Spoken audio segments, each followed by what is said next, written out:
Magandang araw Luzon, Visayas at Mindanao sa aking mga subscribers, sa aking mga viewers, sa aking kapwa ka-TH sa iba't ibang sulok ng Pilipinas.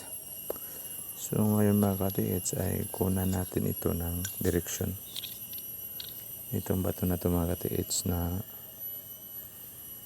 parang paa na malaki at parang ding heart na malaki mga ka-TH, na kung saan nakakita tayo ng heart dito. Talagang heart ito mga ka-TH. Dito sa itaas nito mga ka-TH. So ngayon kunan natin ng direction ito para malaman din natin kung isa sa mga elemental marker na kung saan yung nandoon daw sa east o direction sa east ay mayroong kahoy. So tingnan natin kung ang kahoy na yan ay naka-east ba. Kasi pag naka-east yan mga ka-TH, tama ang posisyon ng kahoy na yan mga ka-TH. Kung naka-east yan. So dito tayo kumpas sa gitna ng bato na to. Basta natin mga ka-TH. Ito natin ipatong sa heart. Ang kumpas. Ito. So para malaman natin na tama ang direksyon natin, kasi true north ito palagi, itong kumpas ay naka north ito palagi. So madali lang mga ka-TH, para lang sa akin na iwan ko sa iba. So para malaman nyo o malaman mo ang iba't ibang direksyon, kahit mumurahin lang yung kumpas mo, ay alam naman natin na ang mga kumpas ay talagang ang direksyon niyan, ang palaging tinuturo niyan ay ang north. So para malaman mo ang tatlo pang ibang direksyon mga ka-TH, ang primary directions or cardinal directions, so iset natin ito sa north. Itong green na to, ito kita nyo yung pointer na ito, yun, parang mayroon siyang green sa mayroon siyang indikasyon na green sa kanyang sa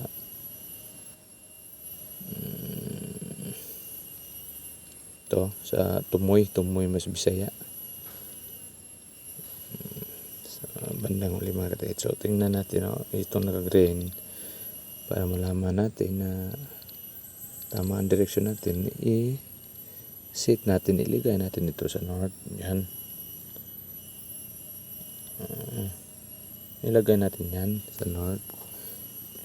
Yan ang sikreto mga ka-TH, kasi palagi nakaturo sa north. So yung in na yan ay itapat nyo sa north, yung pointer na may green. Yan, may green yan sa bandang dulo para mga ka-TH. O sa Tagalog ay tumoy sa amin. Tumoy sa Bisaya, Tagalog dulo. So sa dulo mayroong green, so itapat mo yan sa north. Yan. Tapos nung natapat na siya, so alam mo na kung nasaan yung south, east at saka west, kasi mayroon ng given itong north.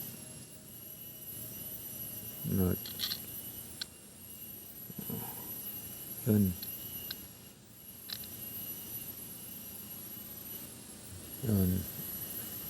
So ang east, kung tingnan natin ng east, ang elemental marker sa east ay kahoy. Natin. So pwede siya mga ka-TH, kahoy. Tama ang elemental marker sa east at saka east. So kahoy yan mga ka-TH. Yan. So sa kabila naman north, mayroon din kahoy. Yan. Itong kahoy na malapit na matumba. Nakaislanting na kahoy. Sa south. South.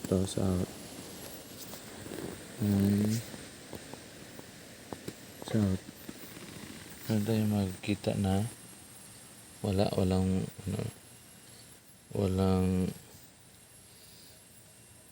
ano ba yung pyramid mga katiits? Wala doon. Kasi south, may fire element. So, ang elemental marker doon ay yung parang pyramid. Sa west naman. Sa west. Ayun. Yung paa na yan. West yan. At mayroon doon sa west. Doon sa west. So, yun lang paa. Yan. Ka-west yan. Due west. So, yun mga katiits. Ang pagkuha ng direksyon dapat itapat muna natin itong dulo ng pointer na mayroong green sa north para malaman mo ang iba pa ang mga directions. Kasi ang kumpas talaga mga katiits ay naka north yan o naka 0 degrees or 0 degrees or 360 degrees ang 0 degrees. Yun, naka 0 degrees sa north. So yun lang mga katiits, itapat mo lang yung pointer ng kumpas sa N para makuha mo yung iba pa mga directions. So hanggang dito lang mga katiits. Sana mag-subscribe kayo at mag-like para palagi kayong updated sa aking mga bagong uploads. Salamat po.